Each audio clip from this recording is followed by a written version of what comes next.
एक कहावत है, खाया पिया कुछ नहीं, ग्लास तोड़ा 12 आना।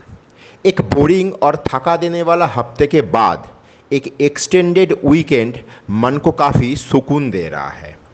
वीकेंड में द वैक्सीन वॉर देखने का एक प्लान बनाइए और उसके साथ अगले हफ्ते का एक हल्का ट्रेडिंग प्लान भी चलिए बना लेते हैं।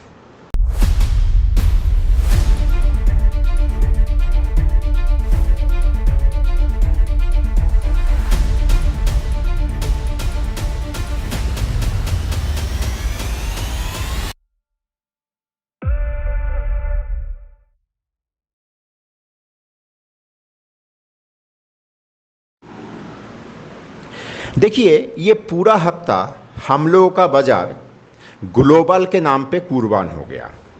US bond rate, dollar index, US shutdown, crude price सभी अपने तरह से मार्केट को नेगेटिवली प्रभावित करने का कोशिश किया। लेकिन इन सब के बीच भी जब जब मौका मिला, हल्का ही सही, हम लोगों का मार्केट ऊपर जाने का भरपूर कोशिश किया।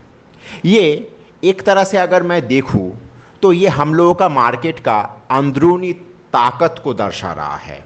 जहाँ पे ये पूरा हफ्ता विश्व भर के बहुत बड़ा बड़ा मार्केट को धराशायी किया, लेकिन वहाँ पे हम लोगों का मार्केट डट के लड़ा और ये एक अगले हफ्ते के लिए हम लोगों को कुछ ना कुछ पॉजिटिव संकेत देने का कोशिश किया।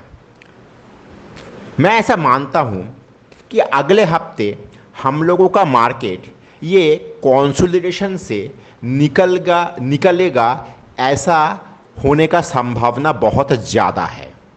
हम लोग दिमाग में ये रखेंगे कि निफ्टी नीचे 19,450 बहुत कुछ के बीच भी नहीं तोड़ा, लेकिन ये बात भी हम लोग दिमाग में रखेंगे कि निफ्टी 19,750 के नीचे दूसरे हफ्ता क्लोजिंग मेंटेन कर रहा।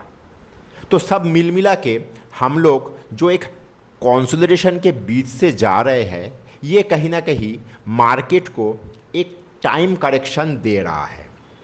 करेक्शन जो दो प्रकार का होता है, प्राइस करेक्शन और टाइम बेस्ड करेक्शन।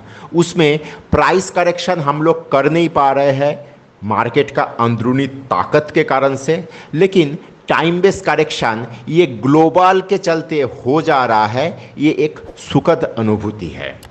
अगले हफ्ते हम लोग अवश्य तेज़ी का ही व्यू रखेंगे और तेज़ी का व्यू ये सोच के रखेंगे कि जब तक मार्केट 19,450 नहीं तोड़ रहा है तब तक मैं तेज़ी में ही रहूँगा। और एक बार मार्केट अगर 19,750 के ऊपर निकल जाए तो क्या बात।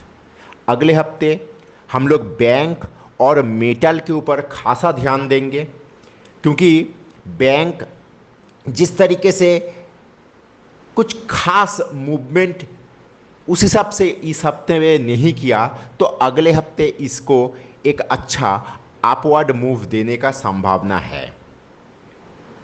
जिस तरह से एक्सिस बैंक, आरबीएल बैंक संकेत वीकेंड का मतलब फ्राइडे का मार्केट में दिया, ये अगले हफ्ते के लिए बहुत कुछ कह के जा रहा है। इस संकेत को सही तरह से पकड़ने का हम लोग को कोशिश करना चाहिए। तो अगले हफ्ते हम लोग बैंक और मेटल में बुलिश व्यू रखेंगे, और अगर ग्लोबल क्यू इस तरह से बरकरार रहा तो आईटी में बहुत अधिक ना हो, थोड़ा नेगेटिव ट्रेड यानी शॉर्ट पोजीशन का भी सोचेंगे। इससे क्या होगा, लॉन्ग शॉर्ट का एक अच्छा हेज पोजीशन तैयार करने का संभावना हम लोगों के सामने आता है। तो ये सब मिल मिला के अगले हफ्ते का एक सुंदर ट्रेडिंग प्लान तैयार करिए। और हाँ, बच्चों को लेके ये एक्सटेंडेड वीकेंड में द वैक्सीन वॉर अवश्य देखिए, अच्छा लगेगा। धन्यवाद।